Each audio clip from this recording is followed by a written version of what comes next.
Hello guys, welcome back to my channel পরমৌসুমী daily blog. সবাই কেমন আছো? আশা করি সবাই ভালো আছো, আর তোমাদের ভালোবাসায় আমিও ভীষণ ভালো আছি। আর আজকের একদম সন্ধ্যে থেকেই ভিডিওটা স্টার্ট করলাম। পরম সন্ধ্যে দিচ্ছে, দেখো দেশলাইটা ধরালো কিভাবে।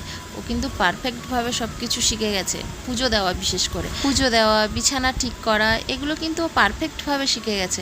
বড়রা যেভাবে মানে কাজগুলো করে, ও ঠিক সেমভাবেই কাজগুলো কিন্তু করতে পারে।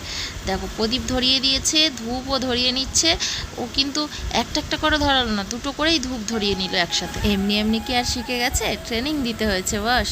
তো দেখো বড়মশাই বাড়ি চলে এসছে, সবে মাত্র ঢুকছে।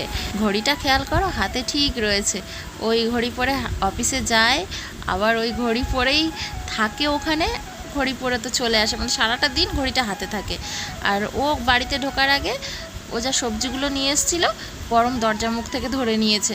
আর ব্যাগে কয়েকটা সবজি থেকে গেছিলো, সেগুলো ও বের করছে এখন। কত কি নিয়ে এসছে দেখো, কলার মোচা, পটল, ভেন্ডি, চিচিঙে, ব্যাস লাস্টে একটা ফাইল বের করলো। ওটা ওরই কাজের জিনিস। সবজিগুলো তো কাল খাওয়া হবে। আর আজকের জন্য এই দেখো সন্ধ্যের টিফিন। অনেক দিন ধরে চপ মুড়ি খাওয়া হয় না, তাই জন্য ওকে আজকের চপ আনতে বলেছিলাম। লঙ্কার চপ এনেছে, পেঁয়াজি এনেছে, আলুর চপ এনেছে। আনার সাথে সাথে পরমের চপটা পরম খেয়ে নিয়েছে। আর ও হাত পা ধুয়ে এলো। আসার পরে আমি আর বরমশাই খেতে বসেছি। তো মুড়ি বের করার সময় দেয়নি, আগেই চপ বের করে খেতে শুরু করে দিয়েছে। পরম তো পেঁয়াজি খেয়েছে, তারপরেও আমার পেঁয়াজি থেকেও ভাগ বসিয়েছে। তাই জন্য আমি জিজ্ঞেস করছিলাম কে খেয়েছে। বরমশাই বলছে আমি খেয়েছি, মানে ছেলের দোষটা ঢেকে দিল আর কি। পরমের তো তেল মশলা বেশি একটা খাওয়া বারণ, তাই জন্য ও খেয়েছে শুনলে একটু যদি বকাবকি করি, সেই কারণে ওই বলে দিল।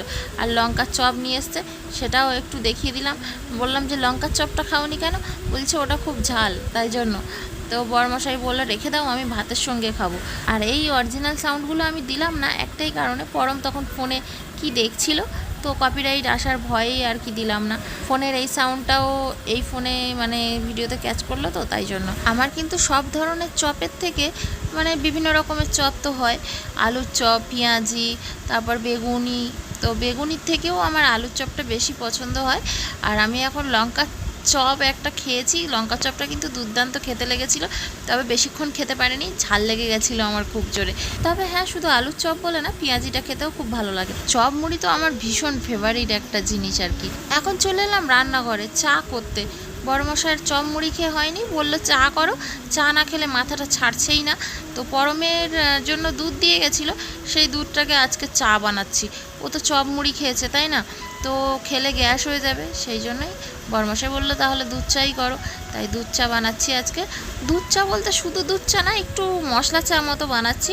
ওই যে দারচিনি, এলাচ, লবঙ্গ সব কিছু দিয়েছি। ফ্লেভারটা এত সুন্দর হয় না, তোমাদের কি বলবো। দুধ, জল, চিনি, চা সব কিছুই দেওয়া হয়ে গেছে, ফুটে তো গেছে।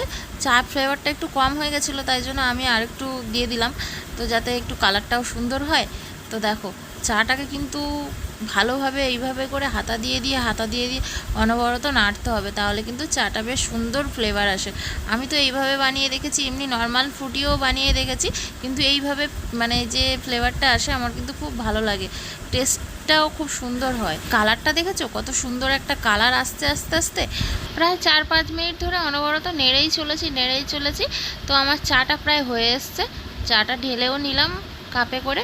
চায়ের কালারটা দেখো কি দুর্দান্ত একটা কালার এসছে, তার উপরে সাদা কাপে ঢেলেছি, তো আরও যেন সৌন্দর্যটা বেড়ে গেছে।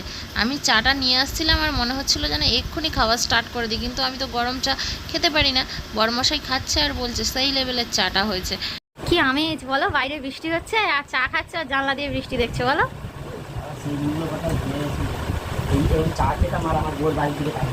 আচ্ছা, তোমার বাড়ি দিয়ে বোর বাড়ি কত দূর ছিল? তুই সর। হ্যাঁ, এখন বৃষ্টি হচ্ছে, চা খেতে খেতে মাথা খুলবে, ব্রেন খুলবে। না না না, তো চা খাবার চলে যা। কেমন হয়েছে চাটা? চায়ের কালারটা দেখে যাচ্ছে, দুর্দান্ত কালার, মাটি মাটি কালার। এটা যদি মাটির ভাঁড়ে করে পরিবেশন করা হতো। হ্যাঁ হ্যাঁ, আমাকে বলছে এই লেভেলে মাংস কোনোদিন খাই না। হালকা হালকা সেই যে মাটি মাটি গন্ধ, হ্যাঁ ওটা মাটি রেতে রান্না করলে মাটি মাটি গন্ধ, হালকা সেই সর্ষে তেলের ফ্লেভার না ভাই, বিল ভাই তোকে কি বলো হেভি লেভেল আমি হ্যাঁ তো হেভি আমার বাড়িতে বহু গাল দিচ্ছে বাড়ি খাইনি কেউ হেভি বাবা অনেক বুঝে গেছি সারাদের বাড়িতে কেমন মাংস রান্না হয়। ও বৃষ্টি দেখতে দেখতে চা খাওয়ার আমেজটাই আলাদা, তাই না? কিন্তু বৃষ্টিটা জোরে হচ্ছে না, ঝিরঝির করে হচ্ছে। জোরে বৃষ্টি হলো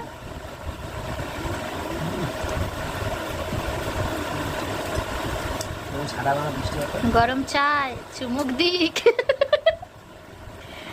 আমি আরাম কেদারায় বসে দুপানা চাই রে, বারান্দায় রোদুর।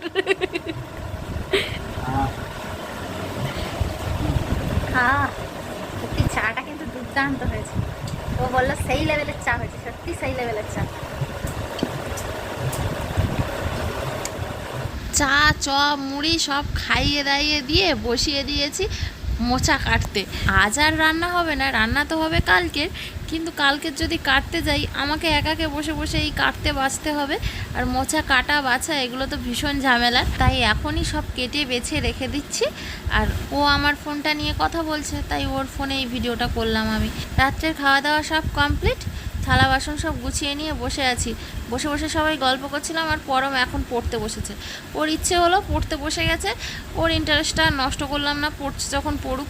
কি জানে কি মনে হলো, পড়াশুনোয় খুব মনোযোগ এলো, বুঝতে পারছি না কী কারণে এসছে। যেই কারণেই হোক না কেন ইন্টারেস্ট এসছে, এটাই অনেক বড় কথা। ওর আন্টির পড়াগুলোও দেখেছি আজকের কিন্তু বেশ তাড়াতাড়ি করে সব কমপ্লিট করে নিয়েছে, ভীষণ পড়াশুনোয় মনোযোগ দিয়েছে। তো এরকম মনোযোগ থাকাটা বেশ ভালো। যাই হোক, আজকের ভিডিওটা গাইস এখানেই শেষ করছি। ভালো লাগলে লাইক কমেন্ট শেয়ার সাবস্ক্রাইব সবই করো। চলো আবার দেখা হচ্ছে পরে একটা ভিডিওতে। আজকের মতো সবাইকে গুড নাইট, টাটা।